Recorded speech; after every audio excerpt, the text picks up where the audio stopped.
Guys, the moment is finally here. Black Ops 6 comes out this week. Thank God I do not have to touch MW3 ever again. Just kidding. I really liked MW3. I thought it was a lot better than MW2. But I am so excited for Black Ops 6. I haven't been this excited for Black Ops or Call of Duty in general in a long time. Especially after the last two games. Like Modern Warfare 2 was okay. I really like Modern Warfare 3. I just died out of it. Mostly because my Activision account got hacked. And if you ever had to use Activision support, they are the worst people to ever deal with. It's impossible to ever get your account back. Luckily, the guy who had his Steam account linked to my account, I think, realized that he either bought someone else's account that was currently actively used, or he just unlinked his Steam account. I don't know how he did it, but yeah, it's a pain in the butt if you ever have to deal with Activision support. But with all that being said, Black Ops 6 comes out this week, comes out this Friday. Right now I'm recording this around Tuesday. This video will probably come out either Wednesday or Thursday. So if you're watching this, either Call of Duty comes out the next day or 2 days from now. But that doesn't really matter. What really matters is I'm going to be going crazy on that game. We got zombies. Don't even get me started about zombies, man. I've been playing a lot of zombies this summer. I recently just started playing Black Ops 2 again for that zombies, doing a lot of Easter eggs. We're going to get into the Easter eggs. We're going to see how far we can get. And it seems like the developers are kind of listening to what everyone's been saying. I know the Call of Duty Next, they really talked about how everyone wasn't really impressed with Liberty Falls. It didn't really seem like a zombies map compared to the other map. The other map looked actually really cool. I'm very excited for that. And the developers came out and were like, hey, look, we listened to the feedback. We heard that you guys weren't really happy with Liberty Falls. We're going to go in and fix some things, change the lighting, change all this, change all that. So hopefully it turns out good and both zombie maps are really good. Supposedly they're supposed to drop another round-based zombies map before the end of the year. So fingers crossed, man, fingers crossed. We got zombies. We'll be doing all the Easter eggs for that, talking about all the latest stuff that you can do with it. Hopefully we'll be in a really big zombies grind. Like I said, dude, I love zombies. I feel like zombies hasn't been actual zombies in a very long time. I never really played Black Ops 4 zombies. I couldn't really get into it, but Black Ops 3, Black Ops 2, and Black Ops 1 were like perfection for me. But we got multiplayer, dude. I'm going to be doing a multiplayer stream every time I play. I'm going to be live streaming it. I'm going to try to finally hit Prestige Master. I've been so close every single year until they finally took out Prestige. Well, Classic Prestige, that is. That's one thing I felt like was missing from Call of Duty. I just felt like multiplayer didn't really have a purpose. For me, whenever I went home and started playing Black Ops 1, Black Ops 2 right after school, I was like, man, it's double XP weekend. I got to see how many prestiges I get hit, whether that's 1 prestige, 2 prestiges, or 2.5 prestiges. I never hit 3 because I usually get pretty tired after that. But I feel like with having the classic prestige back, it's going to make the game a lot more fun, a lot more grindable. Is that even a word? Either way, it's just going to make the grind of playing Black Ops 6 a lot more fun. Having the classic prestige with the unlocked tokens, get everything back from that. I think it'll make it a lot more fun. And hitting that Prestige Master for the first time. You know, growing up, I've never made it to the highest prestige. I think Black Ops 1 was the first one to introduce 15th prestige. I could be wrong. I never had MW2 growing up until the later years. That's when I was recently starting to get into Xbox Live around that time.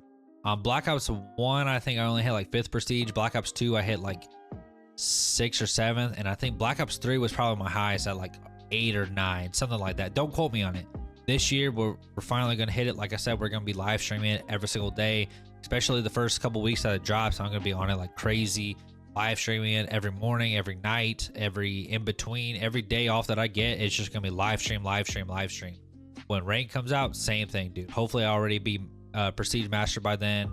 Get all my camos. We'll do a camo grind too, man. I've never had the mastery camos for multiplayer. The zombies camos will probably be a grind too. That'll be another series. But dude, like, we got a lot of good stuff going on. We got some troll videos. I'll go in, mess around with people, and voice chat if people even decide to use voice chat this year. But I don't know, man. Last year I got put on like a 48-hour ban just for typing in the word like stupid or something like that. I don't know. Activision, you got to figure out your moderation for voice chat and text chat, because people be going crazy. I see some crazy usernames and they don't get banned at all. But the moment I say stupid or your mom, that's when I get hit with the ban. So either way, y'all got to fix that. But man, yeah, I feel like this year I'm actually way more excited to play Call of Duty I played a lot of the beta. That's the gameplay that you're watching in the background is a beta.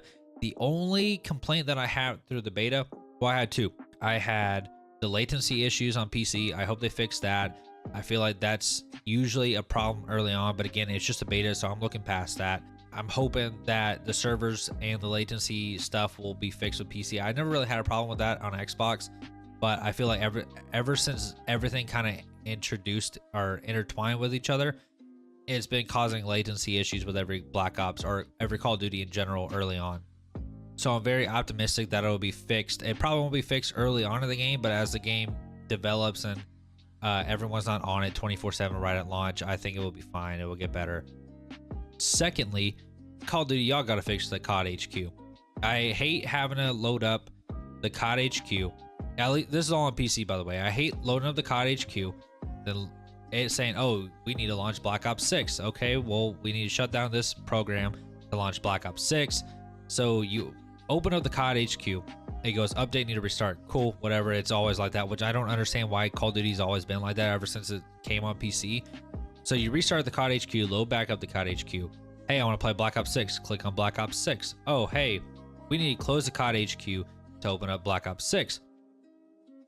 Cool, let's go ahead and do that. At least in the beta, it felt like it took forever.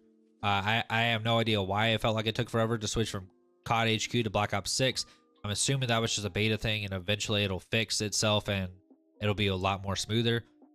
So then when I finally opened up Black Ops 6 from when it finally transitioned over, it said update, need to restart, which again, I don't understand why you need to update to restart every single time you open the game, right? So then I finally open up COD HQ, finally switches over to Black Ops 6. It finally opens Black Ops 6. I just feel like it's a terrible process. I feel like COD HQ should have never been a thing. It should have always been its own separate game or its own separate entity. I just don't understand the whole purpose of COD HQ. If people want to go back and play MW3, launch MW3. If people want to go back and play Modern Warfare 2, I don't understand why, but you should be able to just open that game from itself instead of uploading a whole COD HQ. It doesn't make sense. Now, if they were to bring back the World War II COD HQ, that's a lot different. That thing was sick. If y'all haven't seen that, go look up a couple other videos. And it was just a cool thing. Like, well, World War II, it wasn't my favorite game. It was slept on and overly hated, just like a lot of Call of Duty games are these days. But that COD HQ was cool. It's like you had a character, you could run around the whole entire map, a little section on the map. You could see all the other players if you hit prestige. That was cool because the whole lobby could see that you prestige right then and there. You got your rewards and everything. But yeah, so hopefully I hope they figure out the whole COD HQ system again. I wish I would have never even thought about that. I wish it never existed. But lastly, Warzone, man. I hope Warzone's good this year. I didn't play a lot of Warzone last year. I didn't really think it was fun. I think it got repetitive. It kind of got dried out. With the smaller maps, it wasn't that great. There's only so much of Resurgence or Rebirth Island that I can play. Never really played the other maps because, again, I never really got into it. But if they bring a ranked mode back into it and it's a lot more fun, I'll probably try it out, man. I used to love playing that with my boys. Well, TK is not really that good at it, but I'll carry him. My boy Janus, y'all have seen him in my Pro Clubs gameplays. Me and him used to grind that all the time. Again, man, that's one thing I wish they would also change is just make Warzone its own separate entity. I hate that it's combined in with Call of Duty. I think it's been terrible ever since Cold War came out. When they integrated it, I always said it was a terrible idea. Warzone should be one thing and Call of Duty should be its own separate thing, so that way you don't have to balance everything out, and it just limits all these loading issues, these other issues. And I think that's honestly why they created COD HQ, so you can integrate Warzone into it. I think it's just, that point's just dumb, but I'm not gonna get started with that. But anyways, man, I'm really excited for Black Ops 6. Like I said, it comes out in the next few days. Can't wait to play it. Hopefully I'll be able to play it on midnight launch. Man, I miss the days of you just being able to roll into GameStop, wait in line, get your copy of the disc, go back home, put it into your system, and just play right from there. Instead, now we just, it's not as fun. You just sit at home, wait for it to hit midnight, or you change your computer or your Xbox or PlayStation to New Zealand time and you get it like 5 hours early. It's just not the same, man. But that's a different topic for a different day. But man, I got a lot of Black Ops 6 videos coming this way. I might bring back some OG commentaries back in the day, like my boy Chris Smoove did. He used to do these commentaries where he would just play the game and just talk about a random story, and maybe I'll bring back those. And I just feel like that's what's missing in the Call of Duty community. But if you like this video and you're excited for Black Ops 6, make sure to leave a comment down below. Make sure to share with your friends, subscribe, check out the social media, man. Check out the podcast, Dear Radio, man. New episodes every Tuesday. And again, man, so excited for Black Ops 6. It's been your boy, LeBrankson. I hope to see you soon. Peace.